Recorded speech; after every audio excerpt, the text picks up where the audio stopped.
নির্বিচারে কীটনাশক ব্যবহার, জলবায়ু পরিবর্তন, বায়ু দূষণ সহ নানা কারণে আশঙ্কাজনক হারে কমছে মৌমাছির সংখ্যা। এতে কমছে মধু উৎপাদন। সকালে রাজধানীর কাকরাইলে মৌমাছি ও মধুর জোটের জাতীয় সম্মেলনে এসব তথ্য জানিয়েছেন গবেষকেরা।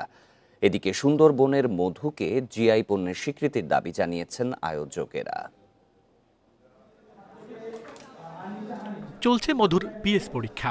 ব্যবহার করা হচ্ছে ডিজিটাল রিফ্র্যাক্টোমিটার আর মাইক্রোস্কোপ দিয়ে দেখা হচ্ছে ফুলের রেণুর ঘনত্ব, যার মাধ্যমে বোঝা যাবে মধু খাঁটি না ভেজাল। সংশ্লিষ্টরা বলছেন, খাঁটি মধু পরীক্ষায় প্রচলিত যেসব পদ্ধতি আছে সেগুলোর মাধ্যমে সঠিক মান যাচাই করা সম্ভব নয়। 25 থেকে 30% পর্যন্ত পানি থাকতে পারে।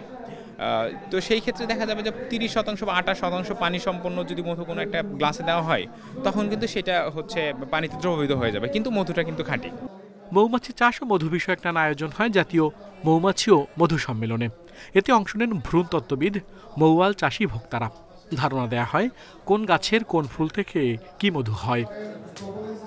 ভ্রূণতত্ত্ববিদেরা জানাচ্ছেন, বায়ু দূষণ ও ফসল চাষে কীটনাশক ব্যবহারের কারণে আশঙ্কাজনকভাবে কমছে মৌমাছির সংখ্যা।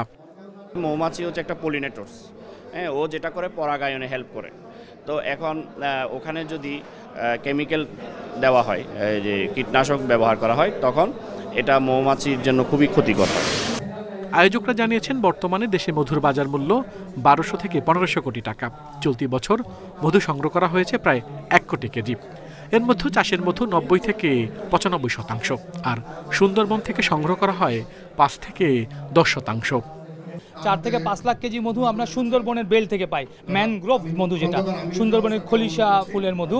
আর বাকি মধুগুলো আমরা বাংলাদেশের বিভিন্ন অঞ্চলে যে ক্রপসগুলো হয়, যে শস্যগুলো হয়, সরিষা, ধনিয়া, লিচু, কালোজিরা, এইসব শস্য থেকে পাই। দেশের চাহিদা মেটানোর পাশাপাশি বিদেশেও রপ্তানি করা হয় মধু। আল আমিন হোসেন, ইন্ডিপেন্ডেন্ট নিউজ, ঢাকা।